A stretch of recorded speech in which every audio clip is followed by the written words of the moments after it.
수상항공시 오늘의 첫 번째 종목은 CIS입니다. 먼저 기업 개요부터 확인해 보겠습니다. 2002년 9월에 설립돼서 2014년 4월 코넥스 시장에 상장한 후 2017년 1월 코스닥 시장에 이전 상장했습니다.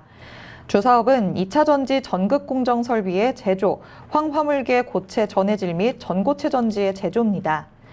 리튬 2차 전지 생산에 필요한 전극 제조 관련 장비를 제작하면서 코터, 칼렌더, 슬리터, 테이프 라미네이터 및 기타 설비 등을 생산하는데요. 2차 전지 제조 전 공정에 해당하는 단일 사업 부문으로 구성됩니다.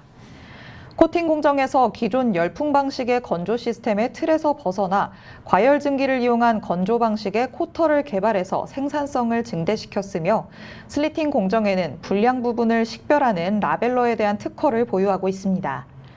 매출 포지션은 칼렌더 67.3%, 슬리터 13.8%, 코터 10.8%, 기타 8.1%로 구분됩니다. 최근 실적 살펴보겠습니다.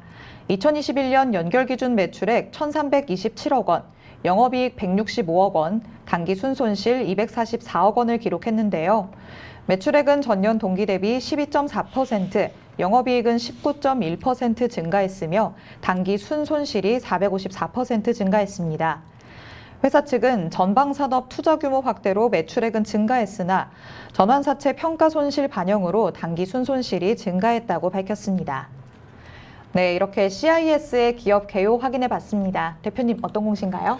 네, 바로 어제였습니다. 회사 단일 판매 공급 계약 체결 소식을 전해왔는데 바로 두 건입니다. 먼저 첫 번째 공시 보도록 하겠습니다. 단일 판매 공급 계약 체결입니다. 우리가 흔히 이야기하는 수주 공시죠. 내용 보도록 하죠. 단일 판매 공급 계약의 내용은요. 2차 전지 전극 공정의 제조 장비입니다. 전체 매출액은 최근 매출액의 33.9%에 해당되는 451억 원 규모입니다. 계약 기간이 굉장히 중요해요. 지금 제가 이 공시를 어떻게 좀 잘 적용시키는지 여기서 한 가지 좀 팁을 좀 드리도록 하겠습니다. 이 수주 공시를 볼 때는요, 판매 공급 계약의 내용들 다 원론적인 거 한번 싹 우리가 리뷰를 합니다. 가장 중요한 포인트를 보는 게 매출액이에요. 확정된 계약 금액은 451억인데 이게 언제부터 언제까지 실적에 반영될 수 있는가, 이게 굉장히 전 중요한 포인트인데 바로 계약 기간이죠. 2022년 10월 5일부터 2024년 7월 말까지 공급을 하는 겁니다. 가령 451억 원의 납품 기간이 종료일이 2022년 12월 말이었다면 올해 451억, 최근 매출액의 33%에 해당되는 451억이 실적에 반영되니까 4분기 실적 기조가 당연히 좋아질 수밖에 없다. 실적에 의한 유추 해석을 충분히 할 수 있는데 지금 2022년 10월 5일부터 2024년도 7월 말이라는 것은 당장 올해 4분기에 이 451억 규모의 모든 매출이 반영되기는 좀 어렵다. 그렇다면 유추 해석컨대 2023년도 그리고 2024년도까지 분산되는 매출 반영 효과가 있을 것이다. 그런데 소재주의 경우에는 배터리가 양산되는 시점에 소재가 월별 지속 공급을 통해서 거의 매출 베이스가 좀 비슷합니다. 그런데 제조 장비는 뭐죠? 시설 투자 이후에 장비가 일시적으로 납품되는 것이 아닙니다. 순차적으로 납품이 되기 때문에 납품 실적에 따른 이 시운전, 시생산, 시가동 이후에 합격해야 돼요. 이 장비의 이상 유무가 없을 때 잔금이 지급되는 그런 케이스들이 좀 있거든요. 통상적으로 봤을 때는 장비의 공급과 잔금, 장비가 공급되고 난 이후에 대금을 수령하는 날짜의 갭은 좀 상당히 있을 것이다. 그렇기 때문에 저는 2023년도 상반기, 즉 2분기 또는 3분기, 4분기 기준으로 조금씩 매출 잔입이 되고 본격적인 부분에 대해서는 2024년도 상반기에 상당한 매출이 반영될 수 있다라고 참고를 하시면 좋겠습니다.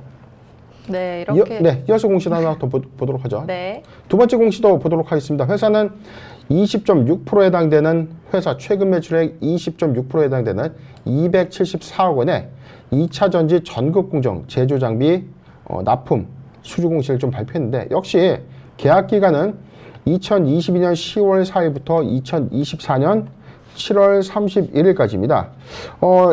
통상적으로 좀 보면 똑같이 그렇다면은 2023년도보다는 2023년도 상반기 내지 하반기 2024년도 상반기까지 해당 매출이 고루고루 실적에 반영될 수 있구나라고 우리가 유추 해석하면 되는데, 합산 매출액이 거의 뭐 한 1,100억 원대, 1,000억 원 이상의 매출, 신규 수주를 획득했다는 관점에서 2023년도부터는 본격적인 성장을 예고했다라고 판단되는 공시입니다. 네, CIS는 이렇게 총 2건의 수주 공시를 내놓았습니다. 말씀하신 것처럼 장비 사업을 영위를 하고 있기 때문에요. 장비는 납품이 되고 나서 시운전을 하고 그 다음에 정식적으로 가동이 되기까지는 시간이 걸린다라고 말씀해 주셨습니다. 계약 기간이 나와 있지만요. 이 모든 것들이 다 거친 후에 그 다음에 2023년 2분기 정도부터 순차적으로 매출에 어느 정도 반영이 되면서 2024년도 상반기에 본격적으로 매출에 그래도 포함이 되지 않을까라고 말씀을 해주셨습니다. 이 부분도 체크를 하시면 좋을 것 같고요. 그리고 CIS는 국내 대부분의 전지 분야 제조 업체에 제품을 공급을 하고 있습니다. 이번 공급 계약도 그렇고 이제는 해외 수주가 굉장히 늘어나고 있다죠? 그렇죠. 지금 우리가 알고 있는 것처럼 특정 배터리 회사에 공급하는 것이 아니라 CIS는 비교적 이 다양한 거래선을 좀 확보하고 있죠. 우리가 잘 알고 있는 것처럼 LG 에너지 솔루션에도 납품을 하고 있고요. 그리고 삼성, SDI, SK온에도 지금 납품을 현재 하고 있는데, 지금 배터리 3사의 장비를 납품하고 있다는 관점에서는 이 회사의 독보적인 기술력이 어느 정도 인정받고 있는 추세다. 이 이외에 유럽의 최대 이 배터리 제조회사 노스벨트와 영국의 브리티시 볼트에도 이 최근에 수주 계약을 체결하면서 지금 현재 전체 수주 항구가 2021년 말 기준으로 3,257억의 수주를 기록한 바 있었습니다. 최근 매출액 1,000억 원대가 다시 반영이 되면 전체 4,000억 원대, 올해 반영되는 납품 실적이 완료된다라고 우리가 판단해 봤을 땐 저는 2023년도까지 연간 5,000억 원 이상의 수주 잔고를 좀 유지하지 않을까 전망을 해보고 있습니다. 최근에 이런 내용들 보면 성장성 관점에서 지금 2분기 실적 기조에 대해서 안정적인 실적 베이스로 지금 비교적 장사를 좀 매우 잘하고 있고요. 수주가 지속적으로 좀 확장되는 관점 하에서는 이 회사의 외형 캐파, 자, 반기 보고서 실적도 잠깐 보도록 하죠. 지금 내용 좀 보도록 하겠습니다. 반기 보고서 2분기 실적 보고서를 보면 매출액은 560억을 기록했고요. 영업이익은 89억 원, 당기 순이익은 97억을 기록했는데 전년 동기 대비해서는 매출액이 감소했습니다. 732억, 그리고 107억, 그리고 39억 대비 당기 순이익은 큰 폭의 증가 흐름을 좀 보여줬지만 매출과 영업이익이 감소된 흐름을 좀 보여주고 있죠. 그렇기 때문에 지난해에 비해서 장사를 못하는데 무슨 소리를 하고 계십니까? 라고 이야기를 할 수 있지만, 아까 앵커님 우리가 초반에 제가 말씀을 드렸습니다. 이 회사는 어떤 회사죠? 배터리 장비 회사. 납품하고 나서 돈이 바로 들어온다 아니죠. 납품 실적 이후와 매출액이 확정되는 시점은 다소 이 갭이 있다. 저는 납품위의 부가실적 3분기에 상당수 반영된다면 지난해에 비해서 올해 실적이 상당수 큰 폭의 성장세로 연출될 가능성이 좀 크다. 이 점을 잘 참고하셨으면 좋겠습니다. 네, 매출액의 추이까지 한번 확인을 해보셨습니다. 언뜻 보면은 실적이 줄었다라고 할 수도 있겠지만요. 말씀을 해주신 것처럼 매출에 어느 정도의 이월 현상이 있다라고 합니다. 그렇기 때문에 3분기에 실적이 다시 나오게 된다면 올해의 실적이 훨씬 더 좋을 것이다라고 예측을 해주고 계십니다. 그런데 현재 CIS는 새 주인을 기다리고 있는 상황입니다. 입찰 없이 인수를 진행한다고 하거든요. 이 매각 절차는 어떻게 진행되는 건가요? 네, 최근 9월 2일자 풍문 또는 보도에 대한 해명 공시가 있었는데 내용을 좀 보도록 하죠. 2022년 5월 4일 서울경제발 보도였습니다. 최대 주주의 지분 매각 추진 소식이 사실입니까? 라고 좀 물어봤더니 회사는 이에 대해서 답변을 했습니다. 위 사항에 대한 진행사항을 당사의 최대 주주인 GB홀딩스 주식회사와 확인한 결과 최대 주주 지분 매각을 현재 진행하고 있고 현재까지 결정되거나 확정된 사항은 없다. 3개월 이내에 제공시하겠다. 디테일한 사항들은 없는데 언론을 통해서는 뭐 KB증권을 주관사로 선정해가지고 지금 원매자와 협상 진행 중에 있고 조만간 확정될 예정이다라는 보도가 또 있었어요. 지금 제가 좀 잠깐 찾아봤는데 지금 지금 KB증권이 원매자 2곳과 최종 인수를 조율하고 있는데 이게 우선 협상 대상자를 선정해서 시차를 두고 최종 거래를 종결하는 것이 아니라 둘 중에 한 곳과 바로 본 계약을 체결할 예정이다라고 좀 가시화된 내용들을 어떤 발표에 이구하셨는데, 아직 이 원매자의 대상 여부에 대해서는 아직 밝혀진 바가 없었으나 IB 쪽 증권가 쪽에서 나와 있는 이 인수 후보자의 명단에는 뭐 유진그룹이 있을 수 있고요. 그 다음에 현대 엘리베이터의 종속회사죠. 현대그룹이 인수전에 참여할 수 있다라는 어떤 설도 있는데, 이건 아직 확정된 바는 아닙니다. 뭐 물론 이제 보도자를 통해서 좀 나오긴 했지만, 지금 현대그룹이 인수 후보로 거론됐지만 실제 인수 가능성이 극히 낮다라는 어떤 예측도 좀 있었어요.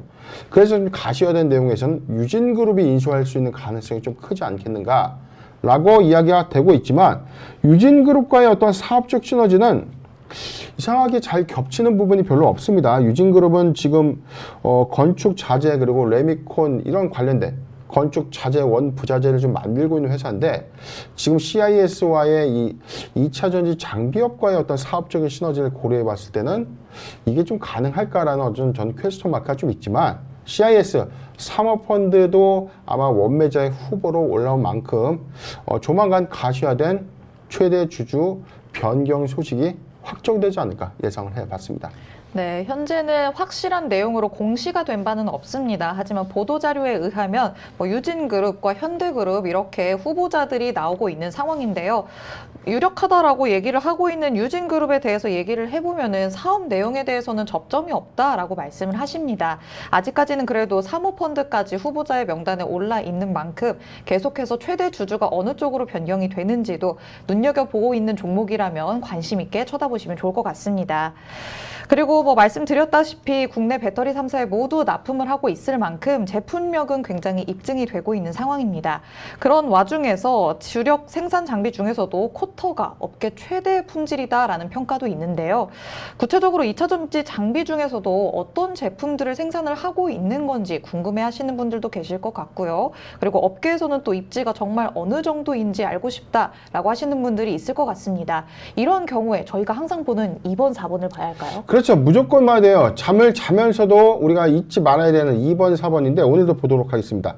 사업의 내용의 2번을 보면 이 회사가 어떤 장비를 만들고 이 장비는 어떤 장비인지 뉴스보다 그리고 저보다 더 자세하게 기재가 되어 있습니다. 내용 보면 지금 라미네이터 같은 경우는 주요 용도에 대해서 기재가 되어 있고요. 그 다음에 이 칼렌더, 슬리터, 쿼터, 자 이렇게 요약해서 좀 나와 있는데, 지금 이런 장비들이 주는 적용 효과는 어떻게 되고, 이 회사의 2차 전지 전극 장비의 이 매출 포지션, 전체 이 장비의 매출 비율들에 대해서 좀 나와 있죠.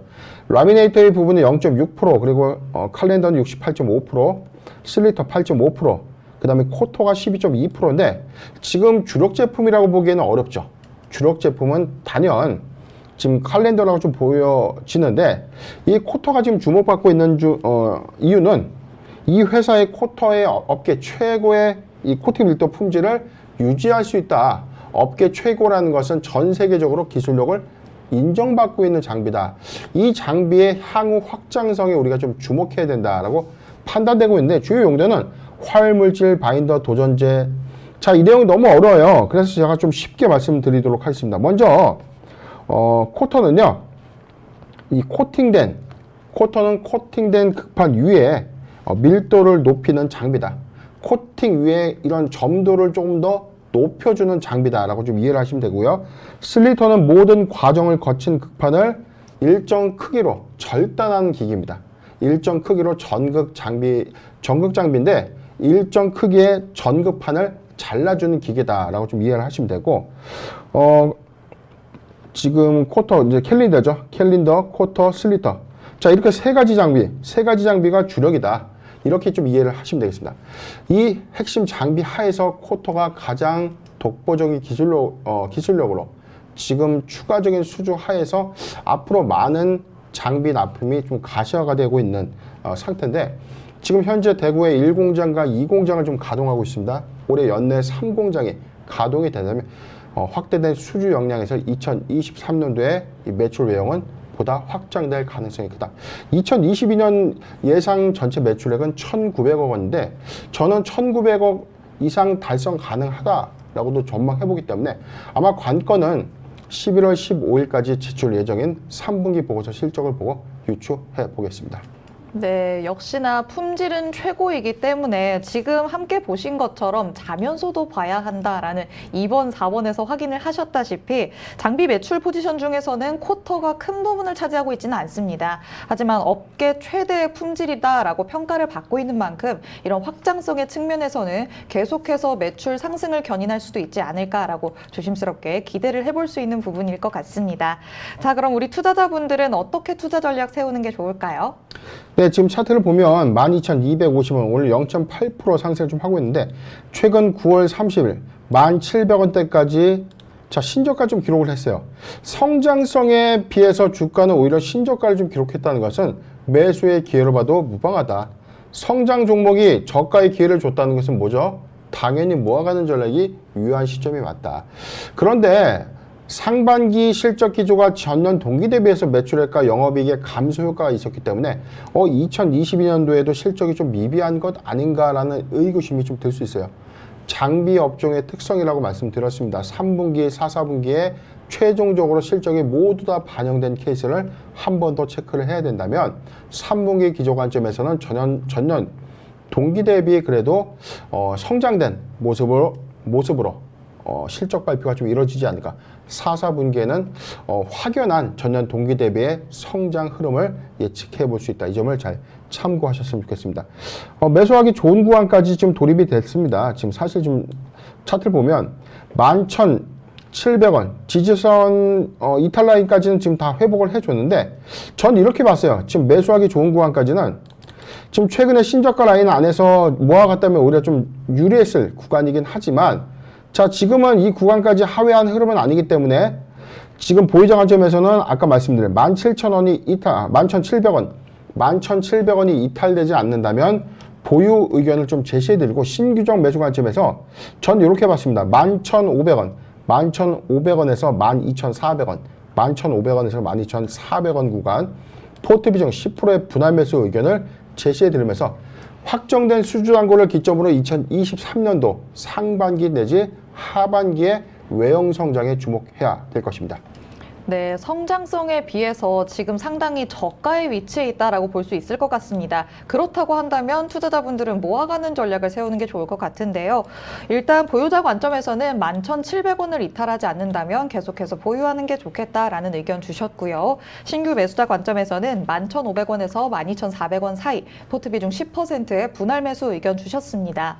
말씀을 해주신 것처럼 장비 사업의 특성상 이런 수주 공시와 또 매출의 반영까지는 시간이 다소 걸릴 것이다 라고 말씀을 해주셨거든요. 이 부분을 꼭 참고해서 다음 달 보고서가 나올 때까지 매출을 한번 확인을 해보시고 내년부터 매출에 반영이 되겠구나 라고 생각을 하시면 될 것 같습니다. 자, 이렇게 첫 번째 종목이었던 CIS에 대해서 살펴봤습니다. 이어서 살펴볼 수상한 공시, 오늘의 두 번째 종목은 SSR입니다. 먼저 기업 개요부터 확인해 보겠습니다. 2010년 8월에 설립돼서 2018년 8월 코스닥 시장에 상장했습니다. 주 사업은 정보보호 컨설팅 및 보안 소프트웨어의 개발, 제조 및 공급인데요. 정보보호 기술 및 관리 컨설팅, 취약점 진단 솔루션, 웹 해킹 방지 솔루션 사업으로 구성됩니다. 현재 동사가 주력하고 있는 부문은 서버상으로 침투하는 해커의 접근을 방지하기 위한 컨설팅과 솔루션 및 서비스입니다. 최근 실적도 확인해 보겠습니다. 2021년 개별 기준 매출액 108억 원, 영업이익 16억 원, 당기순이익 16억 원을 기록했는데요. 매출액은 전년 동기 대비 7.6% 증가했고 영업이익과 당기순이익을 기록하면서 흑자 전환했습니다. 회사 측은 부실채권 대손 상각비 미발생 및 환입과 원가 절감에 따른 수익 개선으로 흑자 전환했다고 밝혔습니다. 네, 이렇게 SSR의 기업 개요 확인해 보셨습니다. 대표님 어떤 곳인가요? 네, 바로 어제였습니다. 회사 공시 내용을 보면 굉장히 좀 답답한 흐름들을 좀 예측할 수 있었습니다. 지금 현재 주권 거래가 정지가 되었는데 내용 차근차근 보도록 하죠. 10월 4일 바로 어제였습니다. 회계 처리 기준 위반 행위로 인한 증권선물위원회 검찰 고발 등입니다. 지금 이게 타이틀이 좀 어마무시하죠. 네. 회계 처리 기준 위반 행위로 인한 증권선물위원회 검찰 고발. 쉽게 설명을 좀 드리면 SSR이 회계 감리가 있었어요. 회계 감리가 있었는데 증권선물위원회에서 의결을 했습니다. 이 회사의 어떤 회계 부정 행위에 대해서 검토를 했는데 안 되겠다. 이 사안들은 사실 좀 중과실, 고의적인 어떤 사항들이 있기 때문에 위법성이 있다라고 좀 판단을 한 것입니다. 이에 따라서 증선위에서 검찰에 해당 사건을 보고하게 되면서 고발했다라는 공시입니다. 내용 살펴보겠습니다. 조치 대상자는요, SSR입니다. 대상 결산기는 2017년부터 2019년 3년간입니다. 제품 매출액의 조기 인식에 따른 매출의 과대 계상이다. 이게 좀 어려운 용어입니다. 좀 쉽게 좀 풀어드릴게요. 제품 매출의 조기 인식은 뭐냐면 회사의 매출액 아직 확정되지 않습니다. 납품이 되지 않았는데 조기 인식을 했다는 건 뭐죠? 매출을 먼저 잡았다. 매출을 먼저 잡으니까 어떻게 되죠? 매출액이 커 보이죠. 네. 아직 납품도 하지 않았는데 매출을 먼저 확정을 한 거예요. 그러니까 확정된 매출액이 늘어나니까 실적이 그해 굉장히 좋아 보이는 효과가 있었다. 17년 18억 원, 18년 21억 원, 19년 22억 원에 대해서 제품 매출액을 조기에 인식하면서 매출 과대하게 장부에 반영했다. 회사는 거래처와 담합 등을 통해서 발생하지 않은 매출 거래에 대해서 세금 계산서 발행 그리고 매출을 조기에 인식함으로써 당기 순이익 그리고 자기 자본을 과대 계상한 사실이 있었다. 두 번째입니다. 상품 매출액 그리고 매출 원가를 과대하게 계상했다. 상품을 팔아가지고 확정된 매출액과 여기에 들어가는 원가를 부풀린 거예요. 17년 5억 원, 18년도는 1억 9천, 19년도는 6억 원에 대해서 매출 원가, 매출액을 과대 계상했다. 회사는 재고 위험을 부담하지 않는 상품 매출의 경우 관련된 수익과 비용을 상기한 순액으로 인식해야 되는데 전체 총액으로 인식하면서 상품 매출액과 매출 원가를 과대 계상한 사실이 있었다. 세 번째는 증권신고서의 기재 위반입니다. 2018년 7월 25일 제출한 증권신고서에 회계처리 기준 위반 사항이 포함된 재무제표를 사용한 사실이 있다. 즉 뭐냐면 나중에 감리를 통해서 17년, 18년, 19년도에 이 회계 부정행위가 있었죠. 그런데 18년도에 잘못된 이 재무제표를 당연히 증권신고서에 기재했기 때문에 이를 위반한 사실이 된다.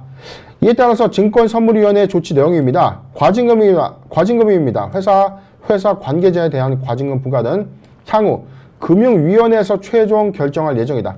증권선물위원회는 1차 기구예요. 최종 확정은 금융위원회에서 최종 확정을 하게 되는데 자, 조치 의결사항입니다. 감사인 지정 3년, 감사인 지정 3년과 전 대표이사 2인 그리고 전 담당 임원을 해임 권고 요청을 좀 한 거고요. 검찰 고발입니다. 전 대표이사 2인 그리고 전 담당 임원에 대해서 검찰에 고발했다. 향후 대책입니다. 추후 회계 처리 기준을 준수하고 이러한 사항이 재발하지 않도록 하겠습니다. 라고 밝히는 공시입니다.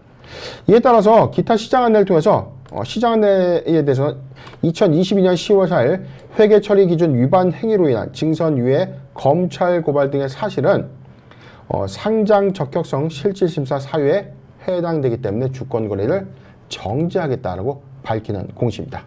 네, 보신 것처럼 SSR이 회계 처리 기준 위반으로 상장 적격성 실질 심사 대상 여부 결정을 기다려야 하는 상황이 됐습니다. 공시에서 보시면요, 지난 3월에도 2018년도부터 2020년도까지 3년치의 감사 보고서가 모두 비적정 판정을 받으면서 실질 심사 사유가 발생을 했었습니다. 그때는 대상에서 이제 제외되기는 했습니다만 그때도 지금과 같은 문제를 두고 이렇게 이슈가 불거졌던 건가요? 그렇죠. 지금 2018년도와 2020년도까지 회사의 어떤 이 내부 회계 관리 제도가 다 잘못됐다.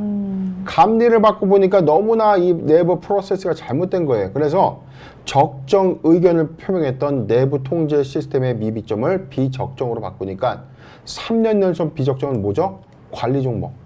관리 종목의 관리 종목 3년이면 상장 실조건이 해당되기 때문에 주권 거래 정지 사태로 작용된 바 있었습니다. 바로 이 시점이었는데 지금 내용을 좀 더 확대해서 보도록 하죠. 올해 자, 요 구간이죠. 조금 더 확대해서 자, 올해 3월부터 자, 이 날짜가 언제였냐면 자, 이 날짜죠. 3월 10일부터 주권 거래 정지가 지속되어 왔어요. 그런데 4월경에 최종적으로 상장 실질심사 대상에서 제외가 좀 됐어요. 물론 지금 현재 투자주의 환기 종목이 좀 지정이 좀 되어 있는 상태인데, 자, 이로 인해서 오히려 이 내부적인 상장 폐지 리스크를 좀 피했지만 증권선물위원회의 최종 의결 조치 사항이 검찰에 고발하게 될 경우에는 주권 거래 정지 사유가 또 발생하게 되는 겁니다. 비슷한 같은 날 의결 조치했던 뭐 서울제약이 있었고요, SSR 그리고 NSN 제가 기사를 봤는데 NSN의 경우에는 검찰 고발이 되지 않으면서 주권 거래 정지는 피했다. 과징금 부과 조치와 감사인 지정 확인을 못 해봤는데 한 2년에서 아마 3년까지 감사인 지정 요구가 있었을 거예요. 그런데 검찰 고발까지는 피했기 때문에 주권 거래 정지 상태는 좀 면했는데, SSR의 경우에는 검찰 고발됨에 따라서 실질 심사 대응이 좀 가셔야되지 않겠는가. 공시 하나 더 이어서 보면 지금 대상 안내입니다. 거래소는 2022년 10월 4일 발생한 회사의 상장 적격성 실질 심사 사유와 관련돼서 2022년 10월 26일에 실질 심사 대상 여부를 결정할 예정이다. 여기서 만약에 실질 심사 대상 여부를 최종 결정이 되면, 자, 이로 인해서 주권 거래 정지가 좀 지속될 가능성이 크죠. 최종적으로 여기에서 실질 심사 대상에 포함이 되면 개선 기간을 부여하거나 상장 폐지를 결정하거나 상장 유지가 결정되거나 세 가지 중에 하나인데, 통상적으로 상장 유지 결정될 가능성이 적죠. 개선 기간을 받거나 상장 폐지에 돌입하게 되는 건데, 일단 10월 26일까지 회사가 좀 이 한국거래소가 좀 검토하겠다. 기업심사위원회의 어떤 검토사항은 뭐냐면 10월 26일 날 상장 폐지 실질 심사에 포함시킬지 제외시킬지를 결정하겠다라고 좀 밝히는 공시입니다. 네, SSR의 입장에서는 이번 10월이 참 단두대이지 않을까라는 생각이 듭니다. 10월 26일에 대상 여부가 결정이 되는데요. 말씀해 주신 것처럼 개선 기간이 부여가 되거나 상장 폐지가 결정이 되거나 상장 유지가 결정되거나 셋 중 하나로 결정이 된다고 합니다. 하지만 상장 유지보다는 개선 기간 부여 혹은 상장 폐지 둘 중 하나로 결정이 될 것 같기 때문에요. 10월 26일입니다. 10월 26일까지는 조금 더 지켜보시는 게 좋을 것 같습니다. 그렇다면 우리 투자자 입장에서는 이 회사에 대해서 정말 신뢰감을 갖기가 상당히 힘들 것 같습니다. 기존 보유자분들은 정말 두려움에 떨고 있을 것 같기도 한데요. SSR의 사업 내용이나 이런 전망은 또 어떤가요? 네, 지금 내용을 보면 지금 주가 흐름이 좀 이상합니다. 회사는 3월 10일 3년 연속 내부 통제 비적정에 관련된 이슈 때문에 주권 거래 정지가 해소됐어요. 해소가 됐다고 이 회사가 너무나 좋아진 것이 아니었는데도 불구하고 지금 불씨가 남아 있었잖아요. 증선이 의결 조치 사항이라는 사전 조치 통보 예고가 충분히 회사에 있었다. 이게 예고 없이 나온 건 아닙니다. 회사는 알고 있어요. 회사는 금융감독원으로부터 먼저 수리 통보를 받습니다. 증선이의 조치 사항이 이렇다. 예고 통지가 갑니다. 그리고 여기서 확정된 예고 통지 이후에 뭐가 열리죠? 금융위원회에서 최종적으로 확정이 좀 되는 것인데, 일단 증선위의 고발은 검찰에 고발되는 것은 맞습니다. 세금 계산서를 부풀렸다. 이건 세금 계산서 발행에 관련된, 이것도 제가 이 법령상의 어떤 위배 사항으로 좀 알고 있거든요.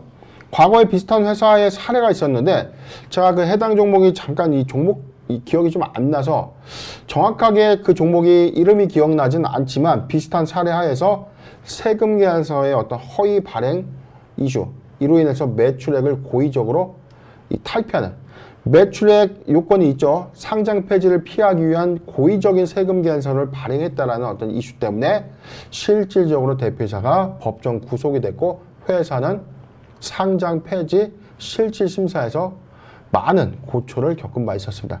비슷한 양상 안에서는 지금 고의적인 매출액의 과대 계상이 있었는지를 검찰에서 최종 좀 판단을 하겠지만, 만약에 검찰에서 이 사안을 기소하게 된다면 자, 이에 따른 어떤 유불리는 좀 달라질 수 있다. 그런데 최근 6월 24일을 기점으로 회사에 이상한 만큼의 인위적인 주가의 상승 흐름들이 있었죠.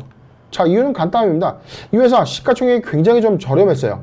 상장 주식수도 지금 600만 주에 좀 불과했다. 600만 주에 불과한 이 시가총액이 거의 뭐 200억 원 중반 후반대 형성됐던 이 부분이 일시적인 인위적인 주가의 흐름을 수반하면서 주가가 단기간 거의 뭐 이 구간이죠. 6,600원대까지 좀 급등을 해줬는데 이건 사실상 내부에서의 어떤 이런 이슈들이 충분히 좀 야기될 수 있었던 문제였다.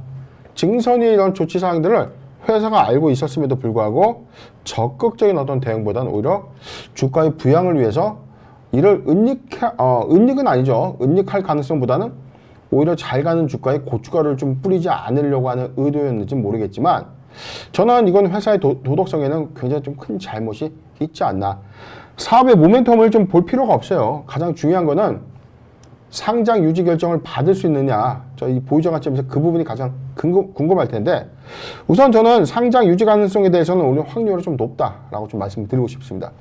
이런 요건에 대해서는 굉장히 답답하고 이 회사가 정말 잘못됐고 회사의 현재 보여주는 이런 행태는 신뢰감을 갖지 못하는 거에 대해서는 뭐 충분한데 이미 이전에 종합적 요건, 상장 규정의 종합적 요건에 대한 어떤 판단을 이미 받았어요.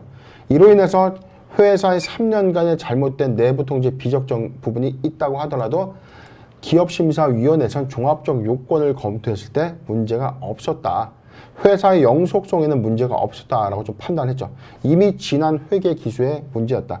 다만 이 세금 계산서 허위 발행에 따른 이 세금 계산서 매출액의 과대 계산 부분이 검찰의 기소 요건을 좀 충족한다면 아마 개선 기간까지 갈 수 있는 가능성이 좀 있는데 지금 현재 판단에서는 상장 폐지의 관점보다는 저는 상장 유지의 가능성이 좀 더 크지 않겠나 전망을 해봤습니다. 네, 현재 주가의 흐름을 보시면요. 약간은 인위적인 주가 상승의 흐름이 있습니다. 지금은 회사의 도덕성에 문제가 있는 상황이기 때문에 사업 모멘텀은 그다지 중요하지 않다라고 말씀을 해주시거든요. 우선 세금 계산서의 허위 발행 이슈로 대표이사가 법정 구속된 바도 있다라고 말씀을 해주셨습니다. 그런 만큼 이 부분에 대해서 리스크가 상당히 있기는 하지만 그래도 대표님이 보시기에는 상장 유지의 가능성이 높다라고 말씀을 해주십니다. 어느 정도 개선 기간을 부여받게 되는 결과가 나오지 않을까라고 말씀을 해주시니까요. 그래도 이 부분에 대한 리스크가 주가에 언제나 반영이 될 수 있는 여지가 있기 때문에 우리 투자자분들께서는 신중에 신중을 기해서 접근을 하시는 게 좋을 것 같습니다. 가격 전략은 따로 제시를 해주시지 않으셨습니다. 투자 전략 세우시는데 여러분이 참고하시기 바랍니다. 이렇게 두 번째 종목이었던 SSR까지 만나봤습니다. 오늘 SSR과 CIS 이렇게 두 가지 종목에 대해서 살펴봤는데요. 대표님이 말씀해주신 포인트들을 꼭 마음에 새겨서 투자 전략 안전하게 세워보시길 바라겠습니다. 저희 방송 보시면서 공시 내용에 대해서 궁금한 점 있으신 분들은요. 노란톡 오픈 채팅방 검색창에 변영인의 기업공시연구소라고 검색해서 입장해 주시면 됩니다. 방송 시간이 아닐 때도 노란톡 안에서 질문해 주시면 대표님께서 직접 빠르게 답변해 드리니까요. 노란톡 안에 들어오셔서 많이 질문해 주시면 되겠습니다. 시청해 주신 여러분 고맙습니다.